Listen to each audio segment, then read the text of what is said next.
પ્રદેશ સંગઠન અને શહેર સંગઠન દ્વારા આપવામાં આવેલી સૂચનાઓનું પાલન કરવું એ દરેક કાર્યકર્તાની એ ફરજના ભાગરૂપે અત્યારે હું નેહલભાઈના ડમી ઉમેદવાર ફોર્મ ભરવા માટે બંને અમે સાથે છીએ, વર્ષોથી સાથે છીએ, પારિવારિક સંબંધો છે. Question doesn't arise. શિક્ષણ ક્ષેત્રમાં અમે વર્ષોથી સાથે કામ કરીએ છીએ. સૌરાષ્ટ્ર યુનિવર્સિટીના પ્લેટફોર્મ ઉપરથી વિદ્યાર્થી કલ્યાણ અને ઉત્કર્ષની ખૂબ મોટી પ્રવૃત્તિ અમે સામૂહિક રીતે કરી છે. Question doesn't એરાઇઝ.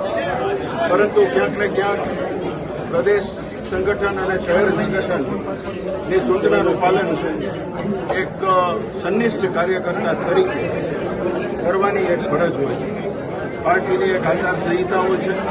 એ આચારસંહિતાના પાલનની એક પ્રક્રિયા મારા દ્વારા પૂર્ણ કરવામાં આવી છે. સભા ખેલદિલી છે, પરંતુ દુઃખ થાય છે, મંચ ઉપરથી ઉતરવું પડ્યું. જો નારાજગી બિલકુલ નથી.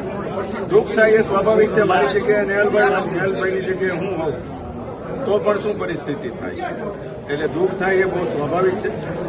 પરંતુ નારાજગી બિલકુલ એક પણ પ્રક્રિયામાં, એક પણ નિર્ણયમાં પાર્ટીના કાર્યકર્તા તરીકે ખૂબ સરસ રીતે ભૂતકાળમાં પણ કામ કર્યું છે. હોદ્દો મળ્યો હોય કે હોદ્દો ન મળ્યો હોય, ભારતીય જનતા પાર્ટીના સંદર્ભમાં, કમળના સંદર્ભમાં જ્યારે જ્યારે કામ કરવાનું આવ્યું છે ત્યારે પૂરી નિષ્ઠા અને વફાદારીથી કામ કર્યું. 7 નંબર જીતાડશો? એબ્સોલ્યુટલી નેહલભાઈની સાથે હતો છું અને રહીશ. ઓકે.